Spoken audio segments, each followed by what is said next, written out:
Good afternoon now. How It you is. doing? Great, thanks. So you're here before it gets real cold, I am. from California. Yes. And you're now a professor at California, I'm at University of California, Irvine.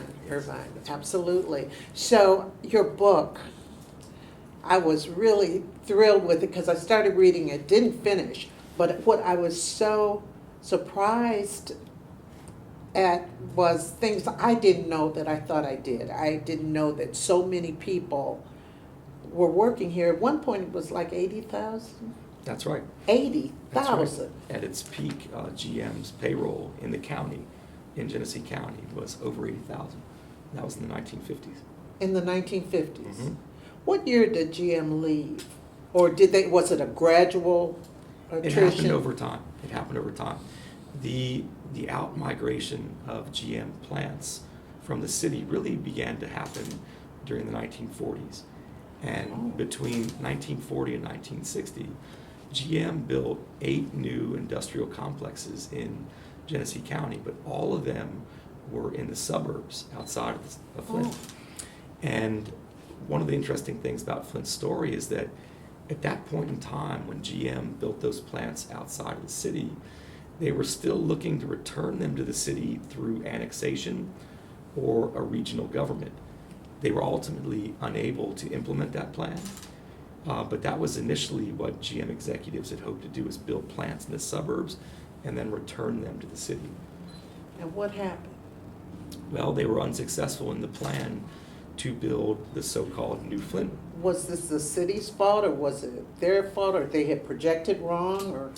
Well, this was, I mean, if you want to blame this on anybody, it was white suburbanites who resisted this plan. In 1958, GM leaders and city officials proposed a so-called New Flint to enlarge the city's boundaries and return those plants back to the city. And when they did that, white suburbanites rose up in opposition. They didn't want to share those resources with the city. They wanted to keep them, so they would keep funding their schools and communities. And so they resisted that plan. It was ultimately defeated in the Supreme Court of Michigan. Supreme Court. State Supreme Court. Okay. But that kind of took regionalism off the table for quite some time in this area. And so Flint and its suburbs really developed in isolation rather than together. Right, because there was a migration of black people from the South, correct?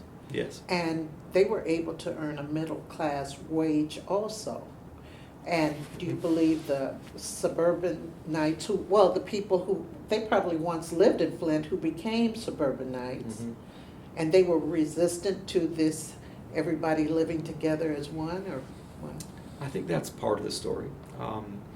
You're right that Flint offered decent wages for workers, white and black, although part of Flint's story is a divergence between the opportunity structure for white people and African Americans. So even at GM, it was virtually impossible for black workers to get apprenticeships until well into the 1960s and beyond. And so disproportionately, black workers were working in lower paying service positions, like as janitors or as paint chippers or those sorts of positions that were lower paying. Over time, those disparities were reduced, but those were an important part of the story that I wrote about in the book. What was the year that GM was just gone, all gone? Well, it still isn't all gone. So over time, the shift of those plants to the suburbs was the first part of the story. Yes. And then the city's inability to get them back was the second part. The third part of the story is a very devastating wave of plant closures in the 80s and 90s. That's central, and even dipping back into the 70s, of plant closures and layoffs as GM attempted to restructure. And that's when you might think of the deindustrialization really taking shape. Because I'm trying to think about, you're talking about the late 70s. Was that when the gasoline crisis started happening and they started Yes. laying off at the plant? They weren't selling as many cars, or what? That's part of the story. Or It was the K the car. twin energy crises of the 1970s, the economic recessions of that period.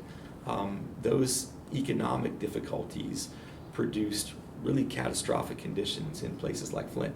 And so layoffs and plant closures are happening really from then through the close of the last century. Probably the biggest blow came in the 1990s when GM shut down Buick City, once Flint's largest employer. Right. But the interesting part of Flint's story is that GM never fully left. They still have operations here in the city. They're not anywhere near what they used to be, but they're still making things in Flint. I guess Michael Moore led a lot of people to believe everything was completely gone. I think so. Michael Moore, hyperbole is kind of his MO. Absolutely. And the truth is that the city is we've dropped from a high of around 80,000 in the 1950s down to well under 10,000. I think it's even under 5,000 now, GM employees. And so the workforce has really been decimated. Well, what has No doubt been about the it. response to your book? It's been great so far. Demolition means progress. That's right. Demolition Yes. means progress. And why did you use that title? So I developed the title based upon signs that GM used to put in front of its shuttered plants in Flint. When they closed down a plant, they would put up a sign that said, demolition means progress. The demolition company doing the demo would do that. And when I first saw those signs all over town, I wondered, is this just a trite and somewhat offensive corporate slogan? Because we're talking about people's jobs. Satire. And, right. But then over time I realized that it was much more than that. It was really a metaphor for this process of reinvention and redevelopment that's played such an important part of Flint's history. And what I mean by that is that really the driving force in my book is this constant quest to tear down what leaders here believe to be outdated and inefficient structures and institutions and remake them to be more profitable. And so when GM wanted to stimulate growth, they would tear down old urban plants and rebuild them in the suburbs. When the city experienced economic crisis, they wanted to tear down poor neighborhoods and build a new freeway in place of them. And at every stage, these renewal attempts only hardened social inequalities in the region. They hardened lines of racial inequality, Yes. hardened economic inequalities, and they created a very fragmented political landscape where the city is so divided from the suburbs. And so didn't bring progress, brought more misery to a lot of people in the end. So, with what you see that's happening in Flint right now, do you see or envision some hope for betterment? That's a difficult question. I think that I'm always hopeful. I'm a hopeful person, and I'm always hopeful about Flint in particular because Flint has experienced more heartache and difficulty than most other places that you can think of. It's experienced harsh deindustrialization and depopulation.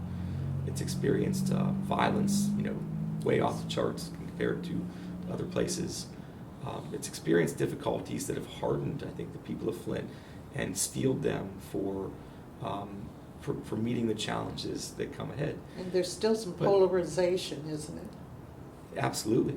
Yeah, Flint remains one of the most segregated metropolitan areas in the country.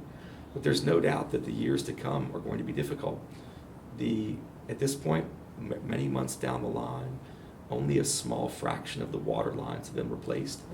And so fresh drinking water is going to continue to be a major issue for residents, not only drinking water, but bathing water and cooking water. And so that's probably the central challenge. But we also have challenges in local public schools, challenges with neighborhood economic development.